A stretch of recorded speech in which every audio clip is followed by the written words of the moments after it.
In the midst of one of the most uncertain global landscapes in nearly a century, there's absolutely no denying the fact this country is completely unprepared militarily for what's to come. The blame game, well, we play it often, but it doesn't help us now, does it? We don't have nearly enough soldiers or weapons. And some say we are on the brink of World War III. In fact, Lincoln was just telling me as he left, so our military, our Defence Force, has about 57,000 personnel. The NYPD has just over 50,000 workforce, the NYPD. So what can we do now that might actually make a difference? Alexei Murayev wrote a controversial piece this week calling for the return of conscription. Heston Russell is a veteran, a retired Special Forces commander who says no way. Now, they both join me now. Welcome, gentlemen. Thank you so very much for joining me. Alexei, I'll hand over to you first off. State your case. Well, Aaron, first of all, I don't like to use the word conscription. I didn't use the word conscription. I've seen bad examples of conscription. What I was referring to was potential introduction in a new form of national service. And by national service, I imply a whole way approach where we would address not just ongoing shortfalls with our standing force, and that includes questions concerning retention, questions concerning rotation in terms of our operational commitments, as well as having sufficient resource pool for high-end operations, because the current force that we have is better optimized for low-level intensity conflicts, but not for high-end warfare. But we also need to address similarly issues concerning skilled workforce for our booming defense industry. We need to look at potential issues concerning bolstering the ranks in the emergency services, and that was obviously highlighted by the COVID emergency.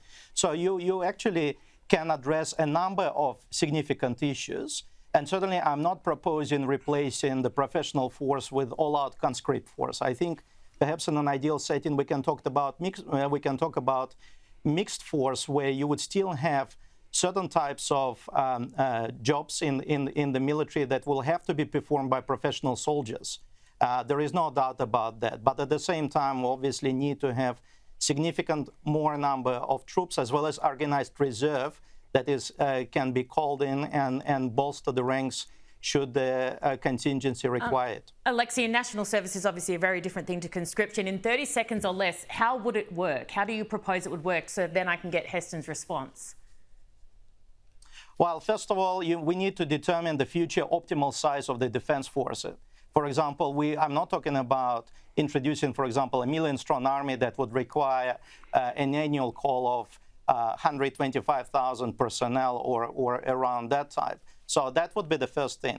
The second thing is drawing from where? Obviously, we need to start working from the school level upwards, because in the first instance, we need to change the attitude from treating recruitment in the defense force as a job, as a career, but actually introducing, for example, the patriotism, something that somehow we start feeling ashamed of actually using or referring to. So we need to go back to the school level and create a system that would allow kids to make up decisions and make up their minds from the cadet level onwards. Yeah, I agree with you on that. And patriotism is a huge issue in this country, particularly with young people. And I know a lot of kids who do cadets have been made to feel ashamed of that at school. Heston, what is your response to something akin to national service?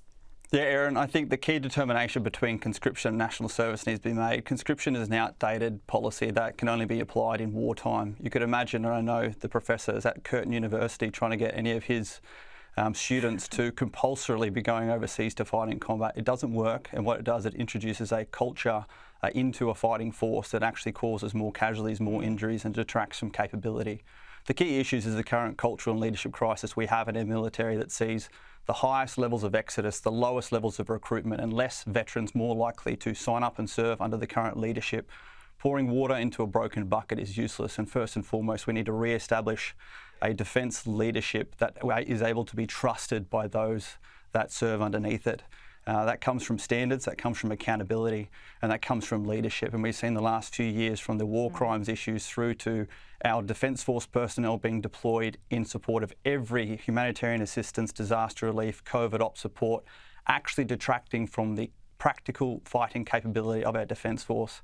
I believe there's a huge opportunity to introduce something like a National Guard where we incentivise young Australians coming out of school to do a couple of years' service in an unarmed humanitarian assistance disaster relief role, projecting soft power within the Asia Pacific region that then goes towards credits like, I don't know, paying for their placement when they do a nursing degree or when they do a trade, the first few years towards a university degree, some capable skills that we have a shortfall within Australia, a modulated phase and staged approach that actually incentivises and helps to build more of that national pride, that lived experience that we're so deficit of on our isolated, insulated bubble, and actually working out the key issues like the Royal Commission into Defence and Veteran Suicide is exposing every single month, that comes down to leadership, accountability and standards that will attract the right Australians who will provide the best fighting capability, not simply numbers for an output, but the right people for an input to provide whatever capability Australia requires in the Asia Pacific region,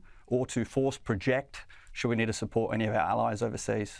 Alexi, a lot of vets feel the exact same way that Heston does, both privately and publicly. Would you acknowledge that there's no point trying to attract a whole crop of recruits and young people to feel passionately and want to defend their nation or be more patriotic if they get into an organisation that, say, is rotting from the head down, where the leadership is not strong and not sorted out?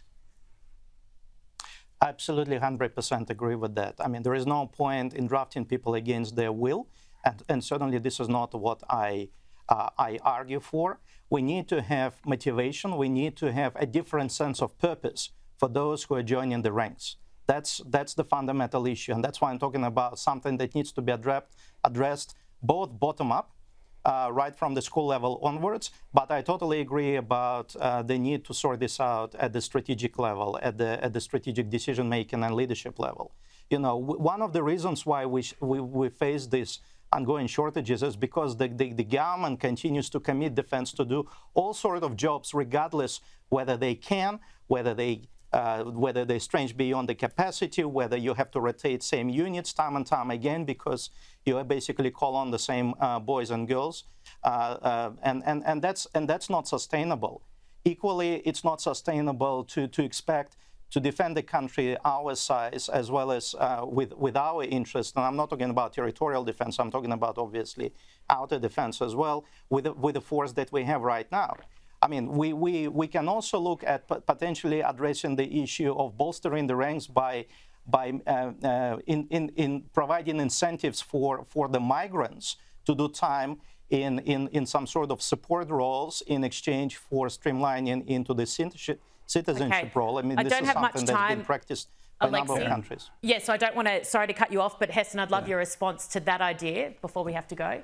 Yeah, Aaron, just very quickly, look, there was a census done in 2021. There's close to 600,000 veterans in this country. You and I know, and I'm happy to have this written down in blood or ink, that the day that Angus Campbell is removed from the Chief of Defence Force and the day that Moriarty is removed from Secretary of Defence, and there are people who actually get in there who care about our people and the national purpose they have, is the day you'll likely see more of those veterans re-enlist. You're likely to see more of those veterans endorsing our brothers, our sisters, our nephews, our nieces, our sons and our daughters to enlist.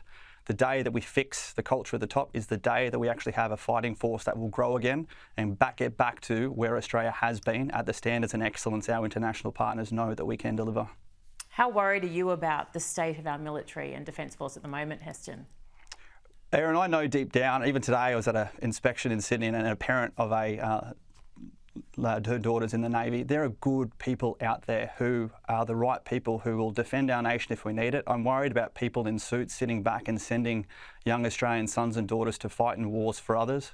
We need to realign our defence force to defend our national interests. We need to become the masters of the Asia Pacific region, and we need to focus on building a defence force filled of the right people to deliver whatever capability outcome, not simply bums on seats or names on a spreadsheet.